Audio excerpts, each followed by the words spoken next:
Olá, queridos ouvintes, nossos telespectadores. Estamos aqui mais uma vez para superarmos todos os desafios juntos, para entrarmos em plenitude. Eu, você e Joana de Ângeles, aproveitando essa oportunidade que é uma bênção, né? A plenitude em nossa vida. E hoje entraremos em plenitude com um convidado muito querido, um convidado especial que vem de São Paulo para bater um papo delicioso aqui conosco. É escritor, médium, dirigente de casa espírita também, Fábio Dionísio. Como vai, Fábio? Tudo bem? Tudo bem, muito obrigado por estar aqui. É um prazer estar com você. Seja bem-vindo. Olha, eu gostei tanto do título do livro que ele está lançando agora, que em vez de começar a conversa antes, eu preciso falar sobre esse livro. Olha só a capa do livro. Influenciação em ação. Eu achei fantástico. O que significa esse nome para você? Isso significa tudo que eu apanhei nos últimos tempos com a parte espiritual. Isso é o que acontece com a maioria das pessoas, que é a influenciação espiritual, né? E principalmente quando a gente está envolvido na lida espírita e trabalhando dentro de um centro espírita, a gente acaba tendo uma carga muito grande, uma pressão muito grande da parte da espiritualidade que ainda se mantém na ignorância para tentar derrubar os trabalhos, né? Mas é uma coisa que acontece com todo mundo. Sim. Então, por causa disso, eu recebi a sugestão para que eu escrevesse esse livro. E eu posso garantir que das 250 páginas que ele tem, eu vivenciei tudo isso. É bem curioso. Vocês estão ouvindo só? Influenciação em ação. Isso é fantástico. Vai ver o que é que acontece na tua vida. Leia o livro e você vai descobrir. Fábio, como foi que você se tornou espírita? Isso foi em 1988 e, diferente dos outros, foi pela dor. Foi através de um problema sério que eu tive e acabei procurando apoio. Na realidade, eu venho da Igreja Católica e acabei encontrando no Espiritismo, mas foi tão natural, foi uma coisa tanta sintonia que eu acabei adotando o Espiritismo em 88. E como foi que você escreveu o seu primeiro livro? O primeiro livro foi a história do Espiritismo, da França de Kardec ao Brasil de Chico. E foi através de uma sugestão. Todos os livros vêm através de uma sugestão. Ela é bem sutil. Na realidade, nunca chego e falo para mim, escreva um livro sobre isso. Com exceção de um, que é sobre medicina do além, medicina espiritual. Esse sim, foi muito categórico, eu tinha que escrever e me passar, inclusive, qual era a estrutura do livro. Mas todos os demais foi sempre através de uma reunião mediúnica, uma reunião de orientação, em função da função que eu tenho, né? Que dirigi esse Centro Espírita Recanto e Luz, Pronto-Socorro Espiritual, Irmã Sheila. E no meio da conversa, o nosso orientador solta alguma frase. E aí eu já sei que ele está querendo alguma coisa. No História do Espiritismo, ele estava me dando orientações justamente da abertura do centro, que é a sede onde nos encontramos hoje. Já existe atividade há 31 anos, mas a sede realmente definitiva existe há 5 anos. Ele estava dando orientações e, de repente, ele para e começa a escrever a respeito de Kardec, a respeito de Chico, a respeito de Karl Barth-Schutel, Eurípides, e coloca umas coisas muito interessantes. Fez, inclusive, alguns exercícios de numerologia, né? Olha Fez só. até alguns exercícios de numerologia, que, na realidade, eu nunca entendi nada disso. Mas eu capturei e acabei até colocando isso no livro, porque veio dele. A partir daí eu imaginei, deve ser para escrever, né? E escrevi esse livro, História do Espiritismo. Em seguida, numa outra reunião de orientação, ele estava conversando com eu e uma outra pessoa, de repente ele fala, puxa, mas faz tempo que ninguém escreve nada sobre Santo Agostinho. Aí retoma a reunião, como se não tivesse dito absolutamente nada, né? E eu fui pesquisar Santo Agostinho. Conhecia muito vagamente, conhecia da época do catolicismo, mas muito vagamente. E eu fiquei tão fascinado com a figura de Santo Agostinho que acabei escrevendo um livro. Já terminei um segundo, na realidade, e não publiquei ainda sobre ele. O que chamou a atenção a você, a trajetória de Santo Agostinho? Olha, não tanto... A trajetória em si, ela é fantástica sob o ponto de vista da mudança dele, né? Sim. Obviamente, muita gente conhece Confissões, que é uma autobiografia dele, né? E que ele comenta como é que foi todo esse processo de ele voltar a Deus, a ele se relegar a Deus. Ele buscou o tempo todo Deus, mas ele não o encontrava. A mãe, a Santa Mônica, né, da Igreja Católica, sempre procurou incutir nele essa questão do cristianismo. Mas ele tinha seus vícios, ele tinha suas dificuldades, né? Então ele era mulherengo, gostava de jogar, ele tinha muita vaidade pessoal a respeito, por exemplo, ele entrou na retórica por causa da vaidade pessoal, ele gostava de vencer as contentas, as discussões, mas ele sempre ficou dentro dele essa história que alguma coisa estava errada, né? E tanto que ele durante muitos anos ele não entendia porque o mal existia dentro dele.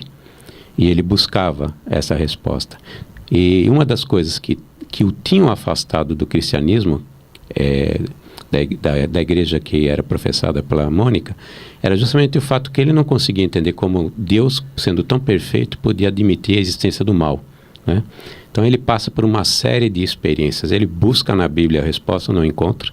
E principalmente para alguém que gostava de filosofia, você imagina ler a Bíblia e ele não ia conseguir achar aquilo interessante. Foi para a filosofia, depois foi para o maniqueísmo, que era uma filosofia na época que explicava a razão da existência do mal. Depois ele chegou à conclusão que não servia para nada também. E ele passa por um fenômeno mediúnico nesse processo todo, né? E ele acaba se convertendo. Se converte por causa disso, se converte pela influência de Santo Ambrósio, que era um dos padres da igreja. Se converte também porque ele começa a encontrar as respostas através de Paulo, através da própria Bíblia, a descoberta dele de Jesus Cristo. E de repente dá o insight dele e a partir daí ele passa a ser, na realidade, um santo, né? Santo dentro das possibilidades que a gente tem. E foi a grande conversão dele, tanto que aos 32, 33 anos ele se batiza, aí ele começa toda essa trajetória que foi importantíssimo para a igreja, principalmente para a igreja católica, embora ele tenha influenciado muito, muito a parte dos luteranos, a que seguia Lutero, e isso é a parte, digamos assim, biográfica, a conversão dele, que é parecida de certa forma o que aconteceu com São Francisco, que é parecida com Gandhi, se a gente for pensar em alguém mais recente, né? Sim. Gandhi era muito orgulhoso, aquela história toda, né? Depois ele acaba mudando de personalidade, fala que quem domou ele foi a esposa, e assim por diante, né? Que ela conseguiu dominá-lo através da não violência. Ele aprendeu a não violência com a esposa, né? Que foi o que ele fez. A esposa é uma bênção na vida de qualquer homem. É verdade. Mas o mais fantástico não é isso. O mais fantástico é o legado que ele deixou para a humanidade. O cristianismo e todas as seitas cristãs têm uma dívida enorme com Santo Agostinho. Ele deu idoneidade ao cristianismo a partir do momento que ele criou a filosofia cristã. Ele deu idoneidade quando ele procurou explicar todos aqueles dogmas da igreja. Claro que ele mudou muito de opinião quando a gente vê o Santo Agostinho da Terceira Revelação, que é o livro que já está pronto e eu vou publicar. A gente percebe que ele mudou muitas ideias que ele tinha, né? Mas em termos de teologia foi um dos maiores teólogos. Em termos de filosofia é o maior filósofo cristão que nós conhecemos, né? Ele buscou ajudar o próximo em termos de salvação. Por exemplo, claro que ele buscava a salvação dele, mas ele tinha um compromisso com a salvação dos outros, né? Então ele foi um padre, ele foi um bispo, primeiro padre, depois um bispo, realmente imbuído da ideia de ajudar os outros a se salvarem. Por isso que ele ajudou a desenvolver a teoria da salvação, que pode estar errada, mas na realidade era uma forma que ele encontrou de tentar ajudar as pessoas. Então, um legado, nós temos uma dívida enorme. Se ele não tivesse ajudado a consolidar o cristianismo, sim, com a queda do Império Romano, nós teríamos todas as religiões bárbaras que tinham permeado dentro de todo o Ocidente. E o cristianismo demoraria muito mais a aparecer. Ele não é o único responsável por isso não ter acontecido, mas ele certamente contribuiu e muito. Fortemente. Né? Aí vem todo o resto. E quando viria o Espiritismo? É isso que eu ia te perguntar. Qual a contribuição dele ao Espiritismo? Primeiro, porque ele ajudou a fazer com que os tempos chegassem. Porque se o cristianismo não se consolidasse no século V e até a chegada de São Tomás de Aquino, o cristianismo teria perdido força, não teria se desenvolvido. A despeito de muitos erros que foram cometidos naquela época, a verdade é que o cristianismo foi a única instituição forte que a humanidade teve durante a Idade das Trevas. E foi isso que segurou a barra no Ocidente, a despeito de tudo que eles fizeram, né? A verdade foi essa. Então, se não tivesse tido isso, nós teríamos religiões bárbaras. E se tivéssemos religiões bárbaras, o espiritismo só ia poder surgir muito depois.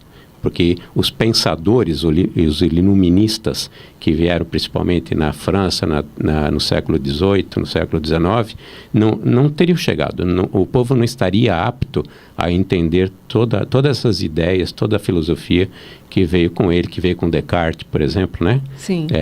E por esse motivo o Espiritismo veria muito mais tarde. Então já atrasaria todo esse processo e nós não estaríamos falando em transição para o mundo de regeneração hoje.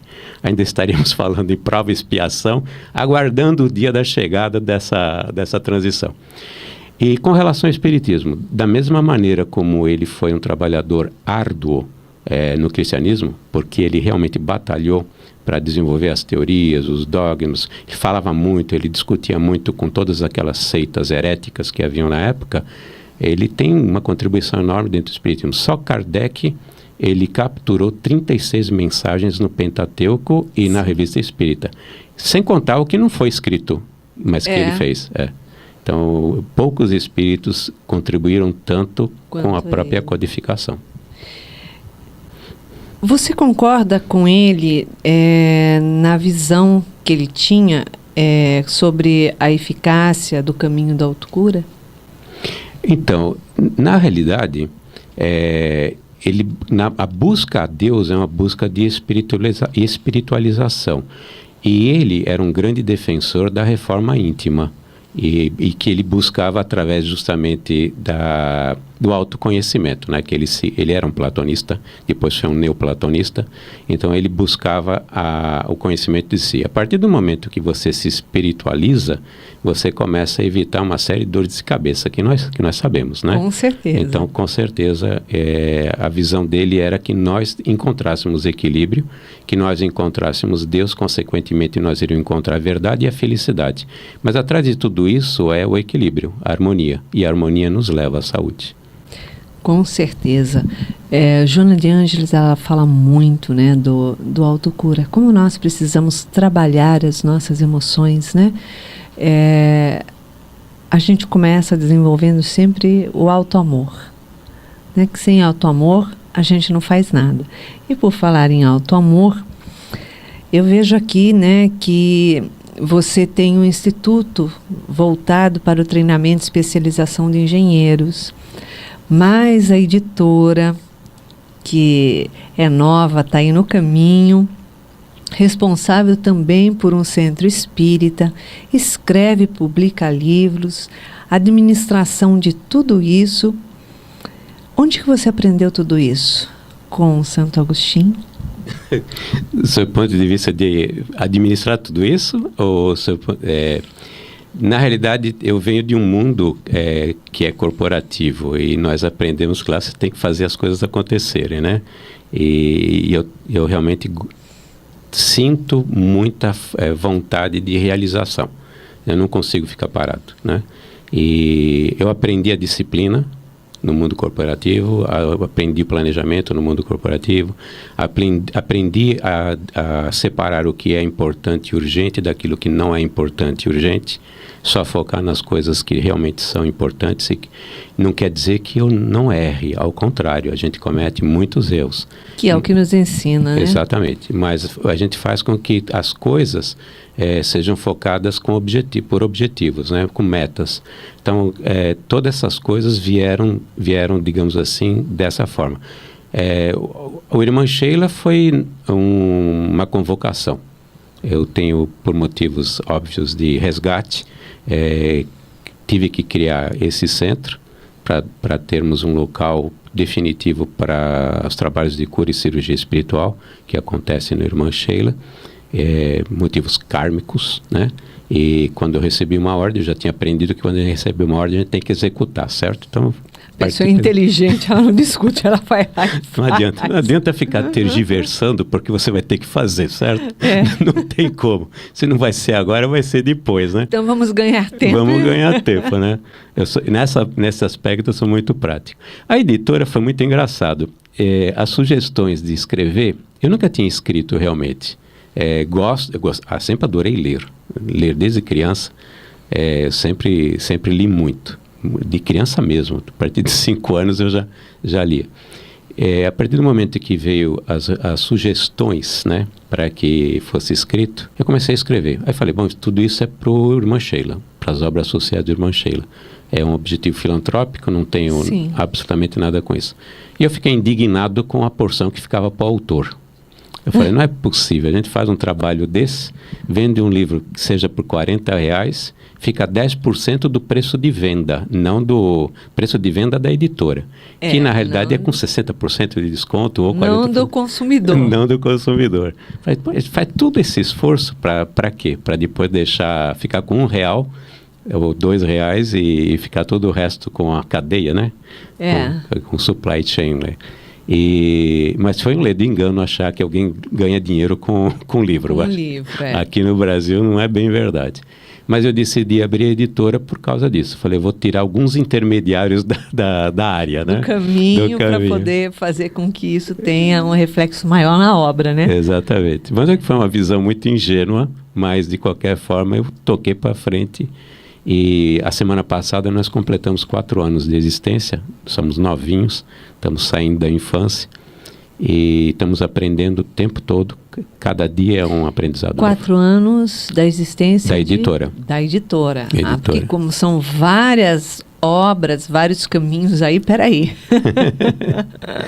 Eu comecei a escrever em 2010. Eu comecei a escrever para a Revista Internacional de Espiritismo, que eu escrevo até hoje. E logo em seguida os livros. Os livros foi em 2010, outubro, novembro de 2010, que eu comecei o primeiro. Um total de quantos livros? Escritos mesmo, hoje eu tenho 7 a 8 livros. Publicados eu tenho 5, não, então mais então. Publicados 5 e tenho mais 4, são 9 livros. Mas eu não publiquei os 4 ainda. Tem 4 ainda que não estão publicados. O seu livro Medicina do Além, um presente de Jesus para a humanidade. Ele traz um título assim que desperta bastante interesse da gente, né? O que realmente é essa medicina do além? Explica um pouco para a gente.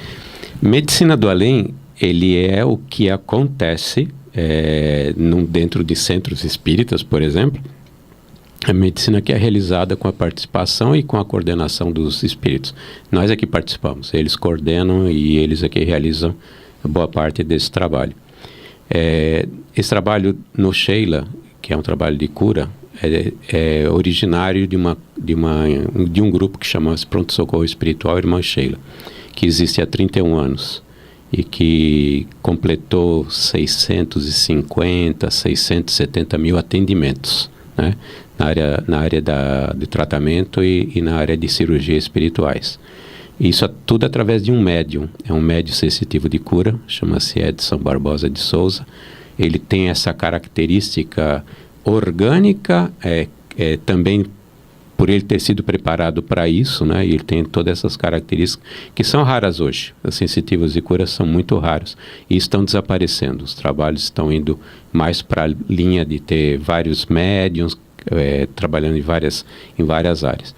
E isso ocorre há 31 anos. No começo, as cirurgias eram, inclusive, com instrumentos. Alguns anos depois, foram proibidos os instrumentos pelo próprio mentor, falando não precisa mais disso. Com corte e tudo. Isso. Não tem mais cortes com instrumentos. Falou que isso não é mais necessário. Era necessário uma determinada época para chamar a atenção, para que as pessoas acordassem por uma realidade espiritual. Mas hoje em dia isso não é mais necessário, principalmente aqui no Brasil, né? Sim. E deixou de ser. Mas as cirurgias acontecem. A maioria das cirurgias acontece a nível de perispírito, mas muitas ocorrem a nível físico mesmo. Tanto que não tem cortes, não tem pontos, e de vez em quando a ferida abre, o corte abre. E aí, como é que fica a situação do paciente quando acontece isso? A gente avisa que não pode fazer esforço, tem uma série de orientações, a gente avisa um bocado, né? E quando acontece, infelizmente, vai ter que procurar pronto-socorro para resolver esse tipo de problema. São raras as vezes que isso acontece, mas acontece sim. Porque a pessoa não vê a marca, não vê o corte, então não acredita. Acha que, né? Fala assim, foi espiritual, mas acha que o espiritual está lá longe, distante. Né? Não faz o link. Exatamente. É isso. Nós tivemos um caso de uma pessoa que veio resolver o problema de menisco no joelho, foi restabelecido, né? E ele não fez o que nós tínhamos falado para eles fazer. 3 dias eram 7 dias no caso dele. 7 dias não de repouso, mas sem nenhum esforço, né? E ele não, fez esforço. Rompeu de novo. Teve que voltar e restabelecer. Eu mesmo fiz uma cirurgia desse tipo, mas eu segui direitinho. E até o médico até hoje, ele acha que eu sou um homem de muita fé, né? Porque curou sozinho uma coisa que normalmente leva 6 meses para... Quando começa a soltar o tendão do osso, né? Eu tenho o hábito de correr e começou a ter um rompimento, um desfibrilamento, né? Sim. Normalmente são 6 meses para ajustar isso. Eu fiz uma cirurgia no sábado. O Dr. Xavier, que é o espírito que faz as cirurgias, ele disse para mim, passa 2 dias sem correr, depois você pode voltar. Eu estranhei, mas eu confio muito nele. Inclusive eu estava saindo da sala da câmara cirúrgica e falava, conhecendo você, é melhor você passar 3 dias antes.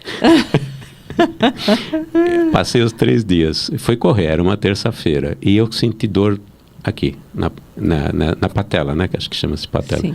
E aí o médium me liga à tarde e fala assim, olha, o Dr. Xavier mandou avisar que você tem 1 milímetro a menos numa das pernas, tem que usar palmilha, por isso que você sentiu dor essa manhã. Então, são coisas reais. Nós vemos casos de pessoas que, por exemplo, se fizer o raio-x e a gente ter provas documentadas, está lá a cirurgia realizada. Perfeito, é verdade mesmo. Está lá a cirurgia realizada. É uma coisa impressionante. Na nossa casa, nós também trabalhamos aqui no SEJA com tratamento espiritual e cura. E um paciente que tinha um câncer, um tumor no pulmão, tamanho T4, num local que não podia, é grande, né? Não podia fazer cirurgia e tal. O médico ia colocar ele na quimioterapia somente para ver se segurava um pouquinho o crescimento daquilo. E quando ele retornou para fazer os exames, e foi fazendo tratamento espiritual aqui na casa, quando ele retornou para fazer os exames, o médico olha e fala assim para ele, o senhor operou, só tirou o tumor, né? Ele falou, não operei não. Ele falou, operou assim, tá aqui a cicatriz, ó, de 2 centímetros, 2 milímetros lá, era uma cicatriz pequenininha, e mostrou para ele. Ele trouxe o exame aqui para eu ver. Quer dizer, a pessoa não tem noção, porque como não tem o corte externo, não vê o corte externo, ela precisa ainda daquela manifestação. E não é assim, né? A gente sabe que a espiritualidade tem meios que a gente não imagina ainda, né? Exatamente. Tem instrumento, tem equipamentos que nós desconhecemos. Sim. Eles mexem muito com energias e coisas que são cientificamente, podem ser cientificamente provadas. Por exemplo, a transformação de matéria em energia é um fato que o físico aceita. Quando você desmaterializa uma zona do teu corpo, você transforma em energia e retira, você está fazendo uma cirurgia. Fábio, nós vamos voltar a falar isso no segundo bloco. Olha só, chegamos no intervalo e já retornamos já já. Você já viu sobre o que a gente vai falar no segundo bloco, né? Imperdível.